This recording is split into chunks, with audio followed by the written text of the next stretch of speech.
Chapter 3. What advantage, then, is there in being a Jew? Or what value is there in circumcision? Much in every way.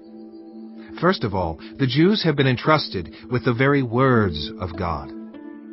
What if some were unfaithful? Will their unfaithfulness nullify God's faithfulness? Not at all. Let God be true, and every human being a liar. As it is written, so that you may be proved right when you speak and prevail when you judge. But if our unrighteousness brings out God's righteousness more clearly, what shall we say? That God is unjust in bringing his wrath on us? I am using a human argument. Certainly not.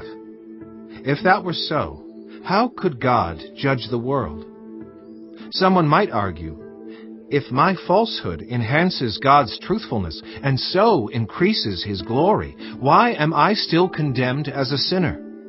Why not say, as some slanderously claim that we say, let us do evil that good may result. Their condemnation is just. What shall we conclude then? Do we have any advantage? Not at all. For we have already made the charge that Jews and Gentiles alike are all under the power of sin. As it is written, there is no one righteous, not even one. There is no one who understands. There is no one who seeks God. All have turned away. They have together become worthless. There is no one who does good, not even one.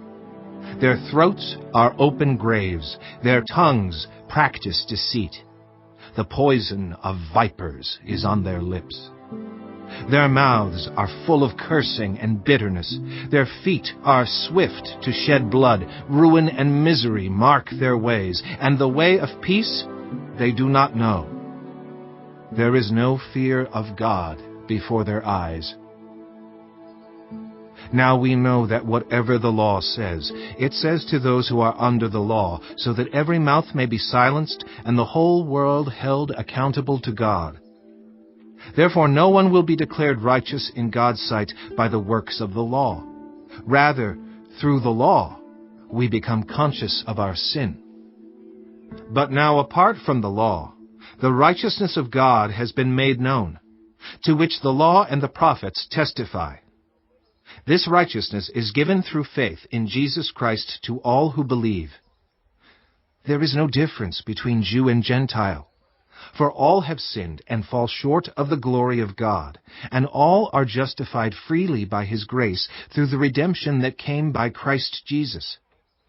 God presented Christ as a sacrifice of atonement, through the shedding of his blood, to be received by faith.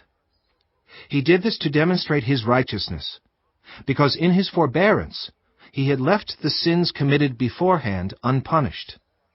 He did it to demonstrate his righteousness at the present time, so as to be just, and the one who justifies those who have faith in Jesus. Where then is boasting? It is excluded. Because of what law? The law that requires works? No, because of the law that requires faith. For we maintain that a person is justified by faith apart from the works of the law. Or is God the God of Jews only? Is he not the God of Gentiles too? Yes, of Gentiles too, since there is only one God, who will justify the circumcised by faith, and the uncircumcised through that same faith. Do we then nullify the law by this faith? Not at all. Rather, we uphold the law.